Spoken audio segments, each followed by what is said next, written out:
ये हमारी पर्सनालिटी को नहीं बताता, ये बताता है जिस ड्यूटीज के साथ हमें भेजा गया है।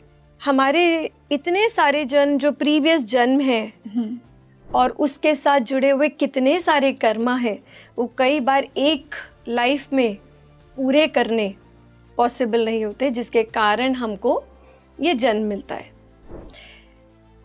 ये हमारे प्रारब्ध को बताता है, हमारे संचित कर्मा को बताता है। अगर हमारे कर्म पूरे हो गए होते तो हमें मुक्ति मिल जाती, हमें ये दूसरा जन्म नहीं मिलता। ये जन्म हमें मिला है जिससे जो हमारे अधूरे कार्य हैं वो हम उन्हें पूरा कर सके। तो कहीं ना कहीं ये कहना सही होगा कि हमारा आत्मकारक हमारा पेंडिंग कर्मा भी दिखाता है, या आपके वो कर्मा को दिखाता है जिसके लिए आपने जन्म लिया है। मैम इसी से 4th हाउस में जब आत्मकारक होगा तो क्या मतलब होगा? 4था भाव आपके सुख का भाव है जी।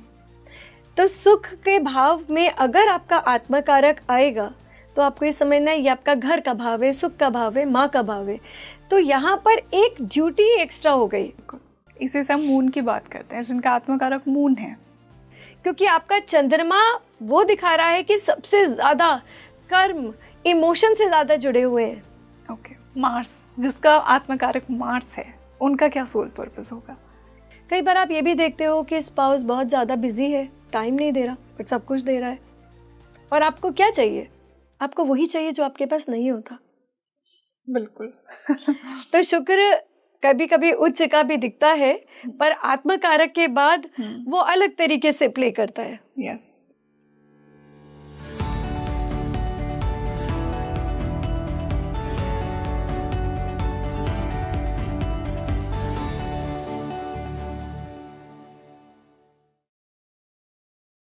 हेलो, मैं हूं आपके साथ Rangoli Sharma and welcome back to your favourite spiritual podcast speaking tree. आज हमने एक ऐसे प्लैनेट पर बात की है जो आपकी सोल के पर्पस को दिखाता है, आपकी आत्मा का कारक, सोल सिग्निफिकेटर, आत्मकारक। आज के पॉडकास्ट में हमने 7 ग्रहों को आपके आत्मकारक के रूप में समझा है। अगर सूर्य, चंद्रमा, ये सारे प्लैनेट्स अगर आपके आत्मकारक हैं तो आपकी आत्मा का क्या पर्पस है इस लाइफ में, क्या पेंडिंग कर्म बचा है पूर्व जन्म का, क्या आप इस लाइफ में पूरा करने आए हैं, और अगर ये प्लैनेट स्पेसिफिक हाउसेस में बैठे हैं तो भी क्या सिग्निफिकेंस है। आज इसी पर चर्चा की है और साथ में कुछ रेमेडीज को भी डिस्कस किया है। तो ये पॉडकास्ट शुरू करने से पहले आप मुझे बताइए कि आपका कौन सा प्लैनेट आत्मकारक है और कौन से भाव में बैठा है।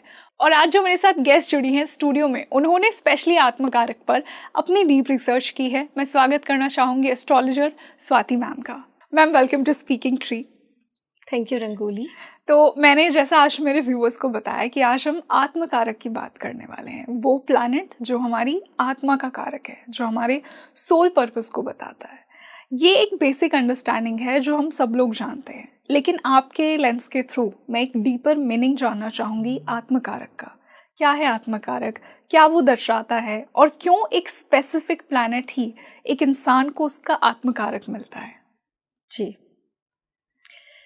रंगोली, जैसे हम जानते हैं कि सूर्य जो हमारी कुंडली के स्थिर कारक है, वो सबके लिए ही सोल सिग्निफिकेटर है। बिल्कुल, नेचुरल आत्मकारक है। उसी तरीके से एक चर आत्मकारक है जो जेमिनी एस्ट्रोलॉजी का एक सूत्र है जी। और जैसे हम इसको समझना चाहेंगे कि आत्मा, जैसे ये नाम ही बताता है, आत्मा का कारक, पर्पस ऑफ सोल। ये हमारे पर्पस ऑफ सोल को बताता है। ये हमारी पर्सनालिटी को नहीं बताता, ये बताता है जिस ड्यूटीज के साथ हमें भेजा गया है। हमारे इतने सारे जन्म जो प्रीवियस जन्म है और उसके साथ जुड़े हुए कितने सारे कर्मा है, वो कई बार एक लाइफ में पूरे करने पॉसिबल नहीं होते, जिसके कारण हमको ये जन्म मिलता है। ये हमारे प्रारब्ध को बताता है, हमारे संचित कर्मा को बताता है। अगर हमारे कर्म पूरे हो गए होते तो हमें मुक्ति मिल जाती, हमें ये दूसरा जन्म नहीं मिलता। ये जन्म हमें मिला है जिससे जो हमारे अधूरे कार्य हैं वो हम उन्हें पूरा कर सके। तो कहीं ना कहीं ये कहना सही होगा कि हमारा आत्मकारक हमारा पेंडिंग कर्मा भी दिखाता है, या आपके वो कर्मा को दिखाता है जिसके लिए आपने जन्म लिया है। इंटरेस्टिंग। और जिसे हम, जैसे पराशरी में हम लगन और लग्नेश को महत्वता देते हैं, वैसे ही जेमिनी में हम आत्मकारक को देते हैं। आत्मा का कारक ग्रह, पर्पस ऑफ सोल, हम इसे अपनी पर्सनालिटी से जोड़ देते हैं। कई बार लोग उसे अपनी पर्सनालिटी से जोड़ देते हैं, बट हमारे को ये समझना पड़ेगा ये हम नहीं है, ये हमारी आत्मा है, ये हमारी सोल पर्सनालिटी, ये हमारी सोल पर्सनालिटी है। और अगर आत्मकारक राजा है तो हम उसके सेवक हैं। बिल्कुल। और जिस भाव में, जिस राशि में आत्मकारक बैठेगा, वहीं से हमारे पेंडिंग कर्मास रिफ्लेक्ट होंगे। तो मैम, जिस हाउस में हमारा आत्मकारक बैठा है उस पर हम चर्चा करेंगे, लेकिन उससे पहले हम श्योर कि मेरे व्यूअर्स का ये क्वेश्चन होगा कि वो अपना आत्मकारक ढूंढे कैसे अपनी कुंडली में। देखिए, आत्मकारक ग्रह वो है जिसका अंश बल सबसे ज्यादा है, हाईएस्ट इन डिग्री है। क्योंकि अगर आप ये समझ लीजिए, मान ली आपका आत्मकारक गुरु ग्रह है जी, और वो 27 डिग्री का है, तो आप ये समझ लीजिए वो कितने नक्षत्रों को क्रॉस कर चुका है, कितना कर्म लेकर वो आया है, कितना कर्म वो ऑलरेडी कर चुका है। हाईएस्ट, जितना डिग्री का उसका कर्म है उतने ही पेंडिंग कर्मास को वो दिखा रहा है। Higher the degree, higher the karmas attach to it, you have to burn those karmas. आपको वही कर्मों को वापस लौटाने के लिए, आपके अधूरे कार्य को पूरा करने के लिए ये जन्म आपको मिला है। जब एक इंसान को एक शरीर मिलता है, एक आत्मा मिलती है, तो उसके साथ दो चीजें आती हैं। एक आते हैं उसके संस्कार और एक आते हैं कर्म। वो कौन सा ग्रह है रंगोली जहां से हम पता कर सके कि ये वो ग्रह है जो हमारे को हमारे बारे में बताता है, हम क्या करके आए हैं, ये प्रारब्ध को दिखाता है। और उन्हीं के साथ वो दिखाता है हमारे उन अधूरे कार्यों को जिनको करने के लिए हम आए हैं। आत्मकारक में हम 7 ग्रहों को लेते हैं आत्मकारक, हम राहु और केतु को आत्मकारक ग्रह नहीं लेते। ओके, सो बेसिकली जो भी सबसे ज्यादा डिग्री का प्लैनेट है, सिंपल कैलकुलेशन ये है कि वही आपका आत्मकारक है, वही आपकी आत्मा, उसी प्लैनेट से रिलेटेड आपकी आत्मा कर्म पूरा करने आई है।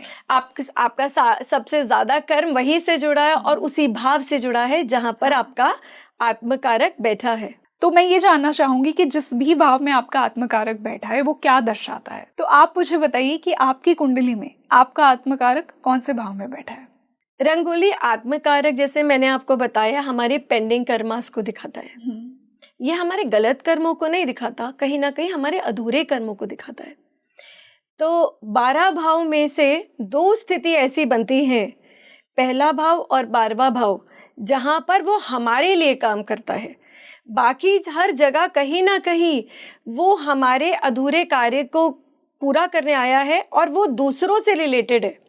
जैसे पहले भाव में जब आपका आत्मकारक बैठेगा तो इसका मतलब ये हुआ कि हमने अपने प्रीवियस लाइफ में कुछ अपने से रिलेटेड अधूरे कार्य छोड़े हैं। वाह। और हमारी आत्मा खुद के लिए वो कर्म करने आई वो है। आपको आपकी आत्मा को वापस इसलिए भेजा गया है कि जो कार्य आपके अधूरे रह गए हैं आप उन्हें पूरा कर सके, क्योंकि आपने प्रीवियस लाइफ में अपने आप को समर्पित कर दिया लोगों के लिए, आपने अपनी पहचान नहीं बनाई।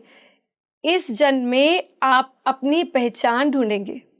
आपका आत्मकारक ग्रह पहले भाव में आपकी पहचान के लिए, ये पहचान की पुकार है जो आपको बता रहा है कि आपको इस जन्म अपने लिए कुछ करना है, कुछ बड़ा करना है, कुछ बहुत बड़ा अचीव करना है। आपको अपनी आइडेंटिटी बनानी है, कुछ अपने से जोड़कर करना है। आपने पिछली लाइफ में हो सकता है आपने ऐसे बहुत सारे कार्य इसलिए छोड़ दिए हो, कुछ बड़ी अपॉर्चुनिटीज को छोड़ दिया हो दूसरों के लिए, परिवार के लिए।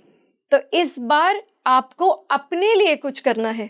तो यह आत्मकारक पहले भाव में लगन पर बैठ के आपको ये बताता है कि ये चुनौतियां अपने लिए हैं, आपको अपने लिए ही कुछ करना है। तो आपकी सोल का कर्मा सबसे ज्यादा खुद के साथ ही है, खुद ही के साथ जुड़ा है। इसी के कारण आपको ये जन्म मिला है। कुंडली हमारा, जैसे हम जानते हैं, कुंडली हमारा ब्लूप्रिंट है। कुंडली हमारी कर्मों का एक ब्लूप्रिंट है जी। और आत्मकारक है उस कर्मों का सोर्स। वो ये बता रहा है कि आपका इस दुनिया में आने का उद्देश्य क्या है। क्या चीज है जो आप पीछे छोड़ आए थे, जिसके कारण आपको इस जन्म वापस मिला या आपको वापस आना पड़ा। तो ये कई योनियों का जन्म है, कई कर्मों का है। आप एक बुक भी है विच इज मेनी मास्टर्स, एक इसके ऊपर एक किताब लिखी गई है, मेनी मास्टर्स मेनी लाइव्स, जो कि एक रियल स्टोरी बेस्ड है। अगर आप उसको देखेंगे तो कई जन्मों की कहानियां हैं उसमें, कि एक सोल कितने जन्म, हम भूल गए अपना जन्म, हम अपने कर्म भूल गए, पर आत्मकारक हमारे कर्मों का ब्लूप्रिंट है, वो नहीं भूला। डॉक्टर ब्रायन वीस की बुक है and it's a really good read actually. तो इसी से मैम हम सेकंड हाउस में आत्मकारक को डिस्कस करते हैं। तो जिन भी लोगों का आत्मकारक सेकंड हाउस में है, हम अक्सर कहते हैं आत्मकारक जब सेकंड हाउस में हाईएस्ट इन डिग्री है, तो इसका मतलब वो हमारे धन को बताता है। नहीं, वो हमारे धन को नहीं बताता। वो बताता है कि इस बार आपको धन, क्योंकि वो आपके अधूरे कार्य है, इस बार आपने जब धन अर्जित करना है तो वो लोगों के लिए करना है, अपने कुटुंब के लिए करना है। क्योंकि वो आपकी प्रिविलेजेस को दिखाता है कि लास्ट ईयर, पिछली लाइफ में आप वहां पर प्रिविलेज थे, अब इस बार आपको डेडिकेटेडली अपने कुटुंब के लिए कुछ करना है। तो ये धन भाव में जब भी आएगा, तो इस बार जब आप धन अर्जित करेंगे तो वो एक ड्यूटी है। आप आत्मकारक को इस तरीके से समझिए कि वो आपकी सोल ड्यूटी है, वो सोल डिजायर है, और वो शांत, उसको जब दिशा मिलेगी तभी वो उसको, जब उसको उसकी दिशा मिलेगी तभी वो शांत होगी, क्योंकि आपका पर्पस ऑफ सोल ही वही है।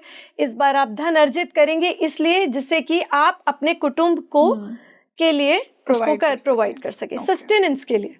तो ये दूसरों के लिए है, स्पेशली इस केस में फैमिली के लिए, जिनका आत्मकारक सेकंड हाउस में। जैसे मैंने आपको बताया था, पहला भाव अपने लिए है। तो इस जीवन में कहीं ना कहीं आप खुश होंगे अगर आपका आत्मकारक लगन पर बैठा है, तो क्योंकि जो भी आपके एफर्ट्स है वो अपने लिए है। बट दूसरे भाव में ये कुटुंब के लिए, आपके ऊपर ऐसी ड्यूटीज होंगी कुटुंब की, बहुत जल्दी आ जाएंगी। धन संचय करेंगे आप, पर ये होगा कुटुंब के लिए।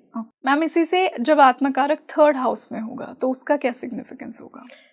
देखो रंगोली, जब तीसरे भाव में आत्मकारक आता है तो तीसरा भाव हमारा रिप्रेजेंट करता है शॉर्ट ट्रेवल्स, यंगर सिबलिंग्स और हमारे स्पाउस के फादर। अब यही से जुड़ी हुई आपको कुछ समस्याएं आएंगी, जैसे आपको ट्रेवलिंग करनी पड़ेगी, चाहे आपकी हेल्थ अलाउ करे या ना करे, क्योंकि आपकी ड्यूटी यही है, यही ड्यूटी लेकर आप आए हैं, यही तो आपका सोल पर्पस है, इसी के कारण तो आपको ये जन्म मिला है। तो जो अधूरे कार्य आपने उस भाव से रिलेटेड छोड़ दिए थे, ये भाव आपको वहीं पर लेकर जा रहा है। आपके पास ऐसी सिचुएशंस बनेगी जहां पर आपको अपने फादर इन लॉ के लिए कुछ करना होगा, उनकी जिम्मेदारी लेनी होगी, अपने भाई बहनों की जिम्मेदारी लेनी होगी, चाहे वो उनके एजुकेशन से रिलेटेड हो या फिर उनके व्यापार से रिलेटेड हो। अब की बार आपका कमिटमेंट सबसे बड़ा अपने भाई बहनों के लिए ही होगा। और कहीं ना कहीं जैसे मैं आपने ट्रैवलिंग की बात की, तो मे बी ट्रैवलिंग में ऐसे एक्सपीरियंसेस होंगे जो आपकी सोल को बहुत ज़्यादा इम्पैक्ट करें, तो कहीं ना कहीं इस तरह से भी हम इसे रिलेट कर सकते हैं। देखिए, आत्मकारक वो ऊर्जा है जो आपकी वो दिशा बताता है, आपको बताता है कि जहाँ पर आपका सोल का पर्पस है, तो सोल का पर्पस जहाँ होगा वहाँ पर आत्मा तृप्त होगी। बिल्कुल। कई बार हम कंफ्यूज हो जाते हैं जब आत्मकारक नीच का होता है या किसी पाप प्रभाव में होता है, तो हमें पता ही नहीं कि हम क्या कर रहे हैं और हम क्या करने आए हैं। बिल्कुल, क्योंकि वही दिशाहीन हो जाते हैं वहां पर। उस स्थिति में हम दिशाहीन इसलिए होते हैं क्योंकि हम आत्मा की आवाज सुन नहीं पा रहे। और आप अपनी दिशा को समझ जाए तो क्योंकि वो अगर आप समझे तो आत्मकारक आपकी ही तो आत्मा का एक मिरर इमेज है। बिल्कुल मैम, इसी से फोर्थ हाउस में जब आत्मकारक होगा तो क्या मतलब होगा? चौथे भाव में जब आपका आत्मकारक होगा तो इसका मतलब किसी कारणवश आपकी प्रीवियस लाइफ में आपने आत्मा से रिलेटेड कुछ, माँ से रिलेटेड कुछ कर्म आपके अधूरे रह गए। शायद आप फॉरेन सेटलमेंट में थे, आप अपने माँ के लिए अवेलेबल नहीं रह पाए। हो सकता है कि आपकी माँ को आपकी ज़रूरत रही हो और आप वहाँ पर अवेलेबल ना हो पाए। इस तरीके से चौथा भाव वो दिखाता है कि जहाँ आपका सबसे ज़्यादा अब प्रारब्ध जुड़ा है यहाँ अब आपको अपने चौथे भाव अपनी माँ के लिए ड्यूटीज लेनी होगी, अब उनकी जिम्मेदारी लेनी होगी, उनके इमोशनली नरिश करना होगा उस भाव को। चौथा भाव आपके सुख का भाव है जी। तो सुख के भाव में अगर आपका आत्मकारक आएगा तो आपको ये समझना है ये आपका घर का भाव है, सुख का भाव है, माँ का भाव है। तो यहाँ पर एक ड्यूटी एक्स्ट्रा हो गई। यहाँ अब आपको एक एक्स्ट्रा एफर्ट करना पड़ेगा। आप सोचेंगे कि मैं ये कर लूँगा तो मेरी ड्यूटी ख़त्म हो जाएगी, मेरे बच्चे बड़े हो जाएंगे तो मेरी ड्यूटी ख़त्म हो जाएगी, मैं ये आपकी ड्यूटी कभी नहीं ख़त्म होनी, क्योंकि इस जीवन में चौथे भाव से रिलेटेड आपकी ड्यूटी कभी नहीं ख़त्म होनी, क्योंकि यही तो आपका सोल पर्पस है, इसी को लेकर आप आए हैं। इसी से फिफ्थ हाउस की बात करते हैं। फिफ्थ हाउस को पूर्व पुण्य का भाव भी कहा जाता है और एजुकेशन का भाव, क्रिएटिविटी का भाव। तो अगर आत्मकारक इसमें आ जाए तो क्या होगा? पंचम भाव से आप हायर एजुकेशन देखते हैं तो इसका मतलब ये है कि आपकी कुछ जॉब इस तरीके से होगी जो हर समय आपसे अपस्किलिंग मांगेगी। आपको हमेशा कुछ ना कुछ अपस्किल करना होगा। हायर एजुकेशन आपकी लाइफ का वो पार्ट है जो कभी ख़त्म ही नहीं होगा। आप निरंतर कुछ ना कुछ कर रहे होंगे। और अगर ऐसी स्थिति बने तो अगर आपको मंत्र जाप करना चाहिए, क्योंकि मंत्र एक ऐसा है जिसकी हम सिद्धि करते रहते हैं, जो निरंतर है। जब आप पंचम भाव, क्योंकि वो मंत्र का भी भाव है, वो संतान भाव भी है, वो रोमांस का भी है और वो अपस्किलिंग का भी है। तो अगर आपका पंचम भाव में आत्मकारक बैठता है तो वो निरंतर प्रयास किस क्षेत्र में दिखा रहा है? एजुकेशन के क्षेत्र में दिखा रहा है। सबसे ज़्यादा आपको एजुकेशन में अपस्किल करना है, बच्चों के लिए हमेशा अवेलेबल रहना है। संतान कहीं ना कहीं आपके लिए एक समस्या या फिर उनको हमेशा आपके गाइडेंस की ज़रूरत पड़ती ही रहेगी। तो पंचम भाव आपको, क्योंकि आपकी ड्यूटी सबसे ज़्यादा पंचम भाव से जुड़ी है। इसी से सिक्स्थ हाउस पर आते हैं। डिजीज का हाउस इसे कहा जाता है, डेथ का हाउस भी इसे कहा जाता है। तो अगर यहाँ पे अगर किसी का आत्मकारक आ जाए तो क्या बहुत चैलेंजिंग होगा वो? बिल्कुल, क्योंकि आत्मकारक का छठे भाव में डेथ, डिजीज, लिटिगेशन, ये दुख भाव है। अब ऐसी स्थिति बनती है कि जब भी आप कुछ करना चाह रहे हैं तो कुछ ना कुछ षड रिपु आपके बीच में आ जाएगी, चाहे वो हेल्थ हो, चाहे वो आपके लिए एक एक्स्ट्रा एफर्ट हो, कॉम्पिटिटिव, क्योंकि कंपटीशन का भी भाव है। तो यहाँ पर हमेशा आपके पास एक एक्स्ट्रा एफर्ट रहेगा, क्योंकि हेल्थ आपकी समस्या बन जाएगी, कुछ ना कुछ एक नया चैलेंज होगा। और आत्मकारक को छठा भाव मिला ही इसलिए है जिससे निरंतर वो छठे भाव, जो कि एक षड्रिपु का भाव है, एक दुख भाव है, एक कुंडली का गड्ढा है, वहां पर जाकर वो थोड़ा पावरलेस हो जाता है, दुष्टान। क्योंकि अब जब वो पावरलेस होगा तो उसको अपनी दिशा का अंदाजा ही नहीं होगा। बिल्कुल। तो यहाँ पर थोड़ी समस्या, और अगर यही पाप प्रभाव में आ गया तो प्रॉब्लम ज्यादा हो जाएगी।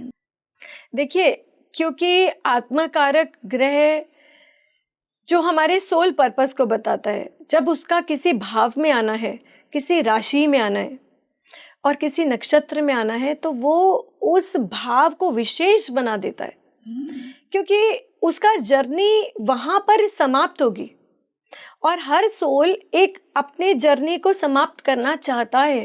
बिल्कुल। और क्योंकि वही उसको लेकर जाता है, पर कई बार क्या होता है, हम उसको समझ नहीं पाते, हम दिशाहीन हो जाते हैं, या फिर हमको या तो हमारे को ऐसी सिचुएशंस बनती है जहां पर हम कर कुछ रहे होते हैं और करना कुछ और होता है।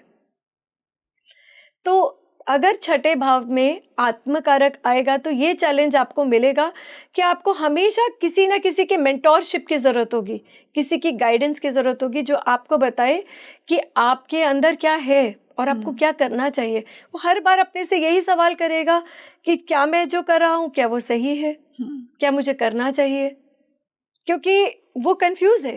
बिल्कुल। क्योंकि जो वो कर रहा है वहां पर पर्याप्त नहीं है, वो संतुष्ट नहीं है उस भाव से। इसी से सेवेंथ हाउस की बात करते हैं। मैरिज और पार्टनरशिप का भाव है। अगर यहाँ पे आत्मकारक आ जाता है तो शायद मैं ये अज्यूम कर रही हूँ कि आपके लाइफ पार्टनर से आपका कर्म बहुत ज़्यादा रिलेटेड होगा। सेवेंथ हाउस में जब आपका आत्मकारक आता है तो आप समझ लीजिएगा वर्ल्ड एट लार्ज जिसे कहते हैं ये भाव, और एक स्पाउस का भाव, ये दो भाव है। ये ये दो इस भाव के सिग्निफिकेशंस है। तो जब हम वर्ल्ड एट लार्ज के कहते हैं कि आप कुछ बड़ा करने आए हैं, पर आपकी आत्मा कह रही है आप बड़ा करने आए हैं, पर क्या आपको वो प्लेटफॉर्म मिलता है? क्या आपको वो करने की कंडीशंस मिलती हैं? ये आत्मकारक आपका तभी संतुष्ट होगा जब आप कुछ कर पाए बड़ा, क्योंकि आत्मा तो कह रही है कुछ बड़ा करो, पर उसकी कंडीशंस बनेंगी नहीं। ये आपके आत्मकारक की सिचुएशन पे बताता है वो कितनी डिग्निफाइड है। क्योंकि अभी हम जो रंगोली बात कर रहे हैं, हम भावगत स्थिति की बात कर रहे हैं। अभी हम ये बात नहीं कर रहे कि जब शनि सप्तम भाव में बैठेंगे या सूर्य अगर आत्मकारक होकर सप्तम भाव में बैठेंगे। अभी हम भावगत स्थिति की बात कर रहे हैं। जब आत्मकारक सप्तम भाव में है तो ये वर्ल्ड एट लार्ज करने की तो इच्छा है बहुत बड़ी, और वही आपका सोल पर्पस है। पर क्या आपको कंडीशंस मिलेंगी या नहीं? मतलब चैलेंजिंग होता है आत्मकारक का 7th हाउस में होना, क्योंकि उसी के लिए तो जन्म है।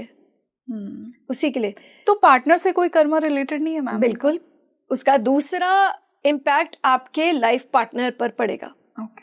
क्योंकि ये सप्तम भाव आपके स्पाउस को दिखाता है, आपकी मैरिज की क्वालिटी को दिखाता है। अब ऐसा हो सकता है कि आपने प्रीवियस लाइफ में अपने मैरिज में इतने डेडिकेटेड ना रहे हो, या फिर कुछ आपने ऐसा किया हो कि कहीं ना कहीं कुछ अधूरा कार्य, कुछ कमिटमेंट इश्यूज आपने किए हों, या फिर कुछ डेडिकेशन की कमी हो, जिसके कारण इस बार आपको आंख बंद करके अपने पार्टनर को सर्व करना है। क्योंकि आपको सर्व करना है 7th हाउस को, पार्टनर को सर्व करना है, क्योंकि सबसे ज्यादा कर्म आपका 7th हाउस से जुड़ा हुआ है। वहां अब आपको ईगो नहीं रखनी, अब आपको एक्सपेक्टेशंस नहीं रखनी। इस बार आपको सब कुछ करना है, क्योंकि आपकी बारी है, क्योंकि आपका सोल का पर्पस है। इसी से 8th हाउस की बात करते हैं। मिस्ट्री, ट्रांसफॉर्मेशन और डेथ का हाउस है, क्योंकि इसे भी एक क्रूर भाव ही माना जाता है 8th हाउस को भी। रंगोली अष्टम भाव अकल्ट साइंस का, गुप्त विद्याओं का एक गूढ़ भाव है। इसे दुख भाव भी कहते हैं। इसे दुख भाव इसलिए कहते हैं क्योंकि जो भी खजाना है वो नीचे है, हिडन है, छुपा हुआ है। अगर हम देखें तो गैस, पेट्रोलियम, रत्न, सब कुछ तो नीचे है, सतह के नीचे है। तो गुप्त विज्ञान, गुप्त विद्याएं, तंत्र मंत्र, साधनाएं, अष्टांग योग, सब तो अष्टम भाव में है। पर ये दुख भाव इसलिए है क्योंकि ये सब का जो प्रोसेस है वो थोड़ा मुश्किल है, जिसके कारण हम अष्टम भाव को एक क्रॉनिसिटी का भी कहते हैं। क्योंकि यहाँ पर आप जो भी कार्य करेंगे उसको लगातार करना है। क्योंकि अगर आप योग में हैं या आप तंत्र में हैं तो आप किसी एक लेवल पर उसको छोड़ नहीं सकते। क्योंकि आपको गुप्त विद्याएं जानी है तो आपको बहुत ज़्यादा समय तक उस पर वर्क करना है। या मैं आपको कहूँ कि गुप्त विद्याएं आसानी से नहीं मिलती है, क्योंकि उसके साथ एक लगातार प्रयास है। इसलिए अष्टम भाव को एक दुख भाव भी कहा जाता है, क्योंकि यहाँ से एक मैलिफिक हेल्थ, एक हेल्थ की बुरी कंडीशंस को भी देखा जाता है, क्रॉनिसिटी को देखा जाता है, एक ऑब्स्टेकल्स और स्ट्रगल्स को देखा जाता है। अष्टम भाव में जब आपका आत्मकारक होता है तो आप समझिएगा कि इस बार आपके इन-लॉज की ड्यूटीज आपके ऊपर आ गई है। कुछ ना कुछ कारण ऐसा होगा कि आप, हो सकता है कि आपके इन-लॉज की तबीयत ठीक नहीं है, या कि वो सिंगल पेरेंट है, आपको अपने घर पे उनकी ऐसी स्थिति बने कि आपको उनको अपने घर पर आकर रखना पड़े, आपको उनकी सेवा करनी पड़े, क्योंकि वो एडेड ड्यूटी है। क्योंकि वही आपको ड्यूटी इस बार करनी है, क्योंकि आप कुछ कारणवश उसको छोड़ कर आए थे, अधूरा छोड़ कर आए थे।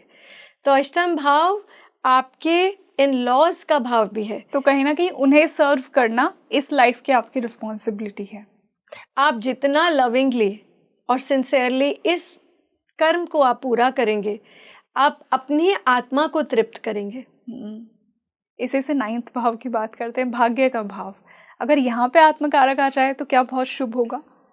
देखिए, ये बहुत ये कहना रंगोली सही नहीं होगा, क्योंकि आत्मकारक जहाँ पर भी होगा वो हमारी केवल ड्यूटीज को बता रहा है। अच्छा, शुभ अशुभ नहीं है कुछ? क्योंकि उसका कारण क्या है कि जब हम कहते हैं आत्मकारक राजा है, तो हम उसके सेवक हैं, क्योंकि हम उसको सर्व कर रहे हैं। तो आत्मा कारक राजा है पर हम सेवक हैं, तो उसकी कंडीशंस तो बहुत अच्छी है, क्योंकि वो हमें ड्यूटीज दे रहा है। करनी किसको है? हमें करनी है। किस भाव में करनी है? जिस भाव में वो बैठे हैं। तो नवम भाव जो है वो हमारे गुरु का भाव है, हमारे पिता का भाव है।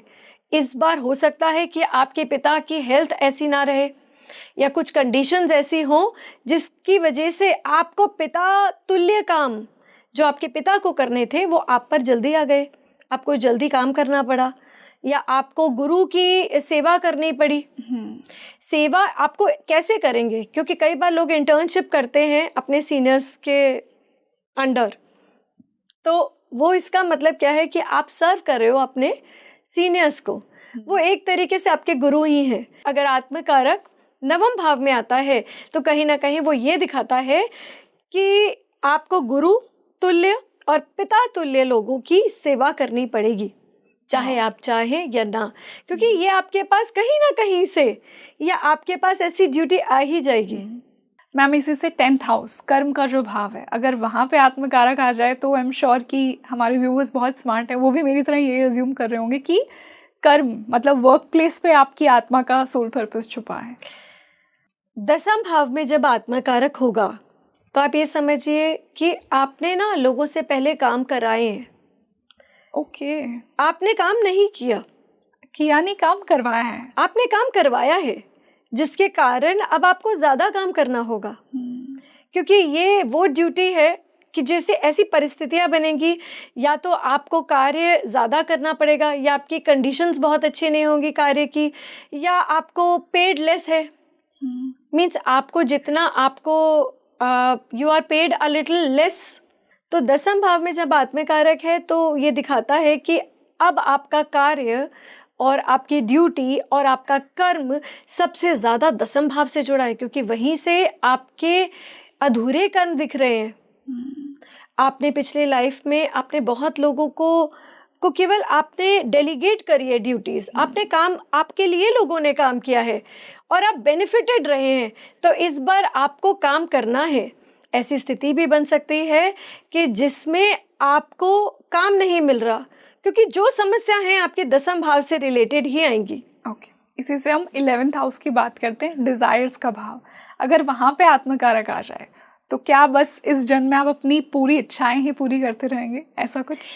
देखिए, 11th हाउस क्राउनिंग ग्लोरी का है, फुलफिलमेंट ऑफ डिजायर्स का है। yes. और ये भाव वो भी रिप्रेजेंट करता है कि हम लोगों के लिए क्या करें, सोसाइटी के लिए क्या करें। तो आप हो सकता है एक यूनियन लीडर हो, क्योंकि अब आप अपने लिए नहीं सर्व कर रहे, आपके पास जो भी पावर आ रही है वो कहीं और जा रही है, वो लोगों की मदद में जा रही है। क्योंकि अब ये जो 11th हाउस है ये आपके लिए नहीं बचा। आपका 11th house fulfilment of desires का है, पर ये डिजायर्स किसी और के पास जा रही हैं, किसी और के लिए आपको काम करना है। रियली? किसी और के पास कैसे जा रही हैं?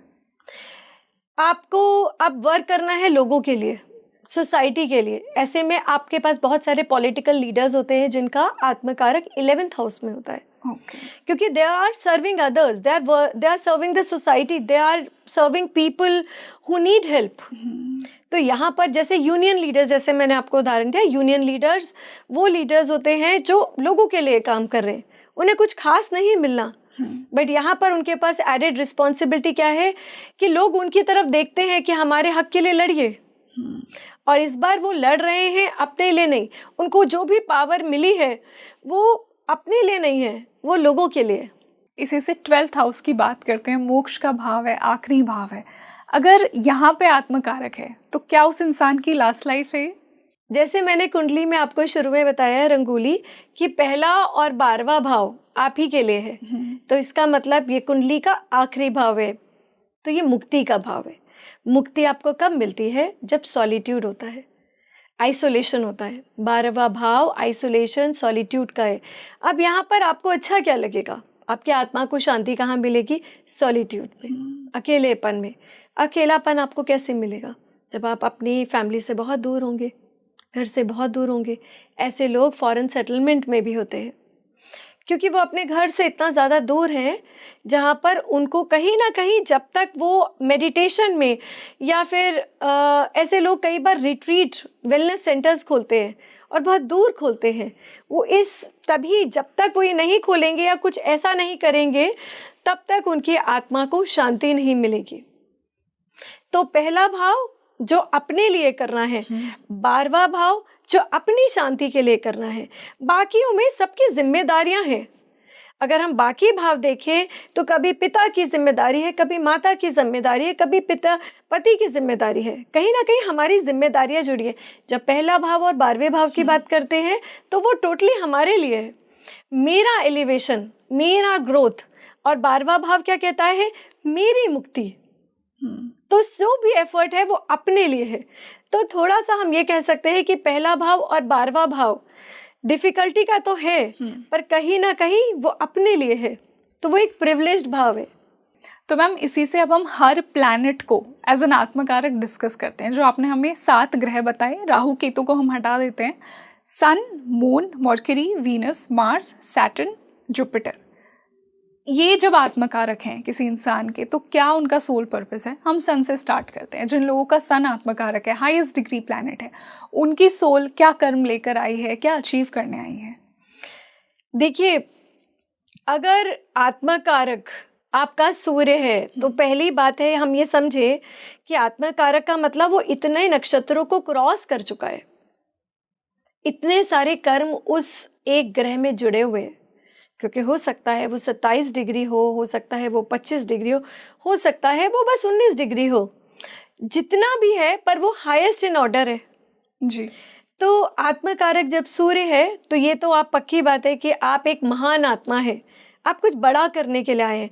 और जब तक आप बड़ा कुछ नहीं करेंगे तब तक आपकी आत्मा शांत नहीं होगी, क्योंकि कुछ कंडीशंस आपकी प्रीवियस लाइफ में ऐसी थी जिसमें आप बड़ा कर सकते थे, पर कहीं ना कहीं आपने उन्हें ग्रांटेड लिया। ओके। या कर नहीं पाए, या किसी कारणवश आप कर नहीं पाए, क्योंकि हो सकता है कि आप एक बहुत रॉयल फैमिली में बॉर्न हुए हों और आपके पास सारी कंडीशंस हो, बट कहीं ना कहीं आपने उनको यूज़ नहीं किया, आपने कहीं ना कहीं उनको ग्रांटेड लिया। तो अब आपका महान, क्योंकि वो कर्म, क्योंकि देखिए आत्माकारक आपका ये भी बता रहे हैं कि क्या क्या आपके पास था पर आपने नहीं किया। सूर्य बता रहा है कि आपके पास सारी नॉलेज थी, आपके पास सारी कंडीशंस थी, पर आपने नहीं किया, किसी कारणवश आपने नहीं किया। और आप ओल्ड सोल भी हैं अगर सूर्य आपका आत्मकारक है, क्योंकि सूर्य वैसे भी आपने कहा कि नेचुरल आत्मकारक ही सूर्य होता है। सूर्य आपका आत्मा का कारक, वैदिक में जैसे हम कहते हैं स्थिर कारक, हम सबके लिए आत्मा का कारक ग्रह सूर्य है। तो सूर्य नरिशमेंट का है, तो आपकी कंडीशंस थी नरिश करने की, पर आप किसी कारणवश नरिश नहीं किया अपने लोगों को। आप लोगों को जॉब्स दे सकते थे पर आपने जॉब नहीं दी। क्योंकि सूर्य एक बहुत इंडिपेंडेंट ऐसा राजा है जो कि लोगों को जितना लिविंग देता है, जितना सोर्स ऑफ लिविंग देता है, क्योंकि सूर्य कुछ भी अपने पास नहीं रखना चाहता, गिवर है, वो गिवर है। मतलब एक ऐसा सोर्स ऑफ लाइट है जो कि सबको देकर, जिसका पर्पस सबको देना ही है। इसी से मर्क्यूरी की बात करते हैं। जिनका आत्मकारक मर्क्यूरी है उनका क्या सोल पर्पस होगा? बुध ग्रह एक संवाद का ग्रह है। संवाद मीन्स कम्युनिकेशन। आपके पास कम्युनिकेशन की स्किल्स तो थी, पर आपने मिसकम्युनिकेशन किया, कहीं ना कहीं आपने उसे सही तरीके से उपयोग नहीं किया। आप कुछ ना कुछ अच्छा कर सकते थे उस भाव से, उस ग्रह से, पर आपने नहीं किया, जिसके कारण अब मिसकम्युनिकेशन होगा। आप ऐसी जगह फंसेंगे जहां पर आप संवाद के चक्कर में आपका ऐसा कंफ्यूजन बनेगा आपके चारों तरफ, क्योंकि इस बार आपको संवाद को सही तरीके से यूज करना है। बुध ग्रह अगर आपका आत्मकारक है तो आपका पर्पस ऑफ सोल कम्युनिकेशन का है।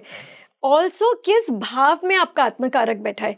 मान लीजिए यही बुध अगर नीच का बैठ जाए तो इसका मतलब पहले तो आत्मकारक ग्रह का एक ड्यूटी लेकर आया है, अब वो नीच का भी हो गया, तो यहाँ पर क्या होगा, वो बोलेगा कुछ, लोग समझेंगे कुछ, मिसअंडरस्टूड होंगे वो लोग, वो मिसअंडरस्टूड होगा क्योंकि कम्युनिकेशन का प्लैनेट वीक हो गया। बिल्कुल। इसी से हम मून की बात करते हैं, जिनका आत्मकारक मून है। देखिए, मून एक नरिशमेंट का प्लैनेट है, एक इमोशंस का प्लैनेट है, माँ से संबंध रखता है। तो डेफिनेटली आपने अगर देखा होगा कि कुछ ऐसे प्रोफेशंस होते हैं जो काफ़ी थैंकलेस होते हैं, या फिर जिसको हम ये भी कह सकते हैं कि जहाँ पर ग्रैटिट्यूड इतना नहीं मिलता जितना मिलना चाहिए। जैसे एक नर्स का प्रोफेशन, आपकी नर्स आपको क्लीन करती है, आपको सारे सुविधाएं देती है, सब कुछ करती है, और जब आप ठीक हो जाते हो तो आप चले जाते हो, आप भूल जाते हो कि जो सबसे ज़्यादा संवेदना रख रहा था आपको उस समय, वो नर्स थी, वो डॉक्टर नहीं था। क्योंकि आप डॉक्टर्स को सूर्य से देखते हैं, क्योंकि जिसने आपको इमोशनली हाथ पकड़ के कहा सब कुछ ठीक हो जाएगा। बट यहाँ पर आप, कुछ प्रोफेशंस ऐसे होते हैं जहाँ पर जो इमोशन से रिलेटेड होते हैं, बट इस बार आपको इमोशंस का रिटर्न नहीं मिलेगा। तो आपको सबसे ज़्यादा इन्वेस्ट कहाँ करना है? नरिशमेंट वाले काम कीजिए, हॉस्पिटैलिटी का काम कीजिए, माँ से रिलेटेड काम कीजिए, माँ के लिए अवेलेबल होइए, क्योंकि आपका चंद्रमा वो दिखा रहा है कि सबसे ज़्यादा कर्म इमोशन से ज़्यादा जुड़े हुए हैं। इसी से मैम जुपिटर की बात करते हैं, ज्ञान का प्लैनेट अगर किसी का आत्मकारक हो तो क्या बहुत पूर्व पुण्य किया है उस आत्मा ने? रंगोली, आत्मा सब जानती है, हम नहीं जानते, क्योंकि आत्मकारक ग्रह अपना सोल पर्पस जानता है, पर हम कॉन्शियस लेवल पर उसका पर्पस नहीं जानते। गुरु ग्रह अगर कुंडली में आत्मकारक ग्रह बनकर आया है तो डेफिनेटली वो कुछ ऐसा नॉलेज गेन करके आया है जिसके पास सब कुछ तो है पर शेयरिंग नहीं है। क्योंकि गुरु ग्रह का काम क्या है? देना। गुरु कभी भी अपने पास कुछ नहीं रखता, पर अगर आपके पास कुछ आप अपने पास रख लेते हो तो जिसके कारण, क्योंकि आपका गुरु वीक है, कुछ कमजोरी है, कुछ रह गया है, तो वो देना है, वो लौटाना है। क्योंकि हम आत्मकारक ग्रह एक ड्यूटी की तरह आप उसको देखिए कि वो आपकी एक ऐसी ड्यूटी है जिसको आप पूरा करने आप आए हैं। तो गुरु ग्रह अगर आपका आत्मकारक है तो आप डेफिनेटली कुछ चीज़ों को आपने बांटी नहीं, अपनी नॉलेज को बांटी नहीं, कुछ अपने पास रोक लिया। तो इस बार आपको आगे करना है, आपको अपने पास कुछ नहीं रोकना, और जितना हो आप सोसाइटी में आप उसको बांटिए। ओके। मार्स, जिसका आत्मकारक मार्स है, उनका क्या सोल पर्पस होगा? उससे पहले मैं आपको एक छोटा सा सूत्र बता देती हूँ। देखिए, मंगल अगर आत्मकारक होकर तीसरे भाव में बैठ गया तो क्या करेगा? बहुत ज्यादा करेज देगा? नहीं, इनिशिएट ही नहीं करने देगा। क्यों? क्योंकि उसकी स्थिति ऐसे बनेगी नहीं इनिशिएट करने की। क्योंकि ये आत्मकारक ये बता रहा है कि आपकी सबसे ज्यादा स्ट्रगल, ये बता रहा है कि आपकी जो सबसे ज्यादा स्ट्रगल है वो तीसरे भाव से जुड़ी है और मंगल से जुड़ी है। क्योंकि अब आपका आत्मकारक तीसरे भाव में मंगल बनकर आया है। मंगल जो इनिशिएट करने का कारक है, इन एक्शन प्लैनेट है, और तीसरा भाव क्या है? आपको करने को दिखाता है। अब आपसे यहीं पर आपकी समस्या सबसे ज्यादा आएगी, क्योंकि यहीं पर आपका सबसे ज्यादा स्ट्रगल आएगा। तो मंगल करेज का है, इसका मतलब आपको दुनिया में सिक्योरिटी देनी थी, सेफ्टी देनी थी, आपको लोगों के लिए खड़ा होना था, आप हो सकते थे, प्रोटेक्टिव होना था, पर आप नहीं हुए। तो इस बार आपकी कंडीशंस ऐसी बनेगी कि आपको प्रोटेक्टिव, आपको अपने आप ऐसी स्थिति बनेगी जब आपको ये करना पड़ेगा। मैम, अब वीनस की बात करते हैं। शुक्र वेल्थ, लग्जरी, मटीरियलिस्टिक अबंडेंस का प्लैनेट है। अगर ये आत्मकारक है तो क्या होगा? जब हम शुक्र की बात करते हैं तो रंगोली, हम बात करते हैं रोमांस की, लग्जरीज की, और सुख। कौन सा सुख? जो 5 सेंसेस का है। वी स्मेल, वी ईट, हम क्या कहते हैं? मीठा, शुक्र है। हम हर पूजा में सबसे पहले मीठे से शुरुआत करते हैं, कहते हैं मुंह मीठा कर लो। हम जब स्मेल की बात करते हैं तो हम कहते हैं शुक्र परफ्यूम है, फ्लावर्स शुक्र है। तो उसी तरीके से सेंस, जो भी चीज़ें हम सेंस कर सकते हैं, 5 सेंसेस का सुख जो है वो शुक्र है। जब ये प्लैनेट आत्मकारक होता है तो कहीं कुछ कमी छोड़ देता है। कैसी कमी? वो ऐसी स्थिति बनाता है कि आपके पास सब कुछ है पर उसका फील फैक्टर थोड़ा कम है। हो सकता है आपके पास सारी सुख समृद्धि, मान लीजिए आपका उच्च का शुक्र, अब मैं अच्छी ही कंडीशंस बताऊंगी क्योंकि मैलिफिक तो हम सब जानते हैं कि अगर पाप प्रभाव में होगा तो वो नीच के रिजल्ट देगा या स्ट्रगल देगा, पर हम बात कर रहे हैं उच्च का शुक्र भी अगर आत्मकारक बनता है तो कहीं ना कहीं वो हमारे को स्ट्रगल देता है, क्योंकि क्योंकि हमारे पास सब कुछ होने के बाद भी फील फैक्टर नहीं है, हम उसको महसूस नहीं कर पा रहे। कभी आपने नोटिस किया है कि फिल्म इंडस्ट्री में कितना लोनलीनेस है, वो लोग कितना अकेलापन महसूस करते हैं, वो कितने ग्लैमर में है, they are all the time around glamour, around cameras, but they feel loneliness inside. उनके पास तो शुक्र और लग्जरीज है ही, हाँ बिल्कुल, और ग्लैमर है, ब्यूटी है, लग्जरीज हैं, ब्रांड्स हैं, सब कुछ तो है। तो अगर शुक्र हमको वो सब कुछ दे पाता, क्योंकि शुक्र फील फैक्टर भी है, हम उसको महसूस कितना करते हैं। तो कई बार आप ऐसी स्थिति में देखेंगे कि सब कुछ होने के बाद भी अंदर से कुछ खालीपन है, कुछ मिसिंग है। सब कुछ होने के बाद भी आप बहुत अच्छे घर में रहते हैं, सब कुछ है आपके पास, लग्जरीज है, बट कभी कभी आप अंदर से ये फील करते हैं, लोग आपको कहते हैं कि वाओ मतलब यू आर ब्लेस्ड, बट आप अंदर से फील करते हो उसी घर में आप अंदर से कहीं ना कहीं एक अकेलापन फील करते हो, जैसे आप कुछ चीज़ मिस कर रहे हो, कुछ चीज़ मिस हो रही है और आप उसको ढूंढ नहीं पा रहे हो। वो शुक्र की कमी है, वो भौतिकता की कमी नहीं है, वो सांसारिक सुख की भी कमी नहीं है। Exactly. वो आपके अंदर जो कमिटमेंट आपको देना था, जो समर्पण आपको देना था एक रिलेशनशिप में।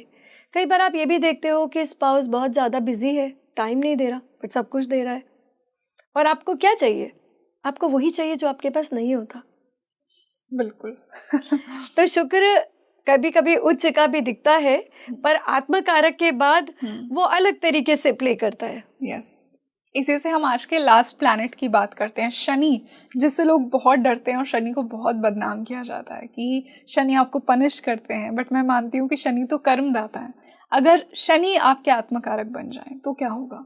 शनि जो एक राशि में 2.5 साल बैठते हैं, हम सब जानते हैं। शन शन शनि धीरे धीरे चलने वाले प्लैनेट है, मेहनत के प्लैनेट है, तपस्या के प्लैनेट है, ऑब्स्टैकल्स और डिलेज को भी दिखाता है, क्योंकि हर चीज़ शनि के बाद मिलती तो है आपको, पर एक बहुत प्रयास के बाद, क्योंकि नॉट बिकॉज शनि आपको देना नहीं चाहते, क्योंकि उनकी मूवमेंट ही स्लो है। वो लास्ट ऑर्बिट में अगर आखिरी ग्रह है तो वो शनि है।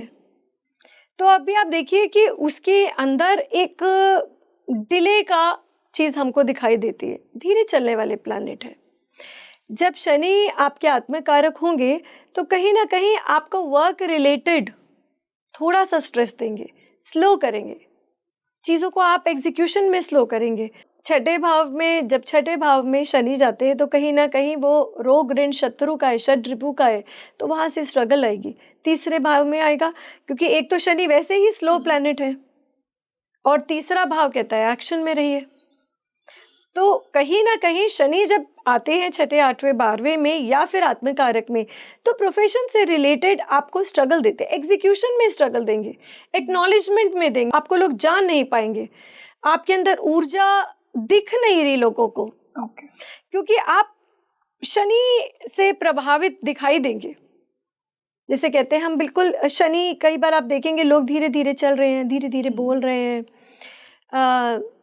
जबकि वो बहुत गहरा सोचते हैं, डीपर है, बहुत स्किलफुल है, महारत हासिल है, पर कहीं ना कहीं उनका जो एक तरीके से जो लोग उनको देख रहे हैं वो उनको स्लो देख रहे हैं। तो कहीं ना कहीं शनि को में एक्नॉलेजमेंट की कमी है।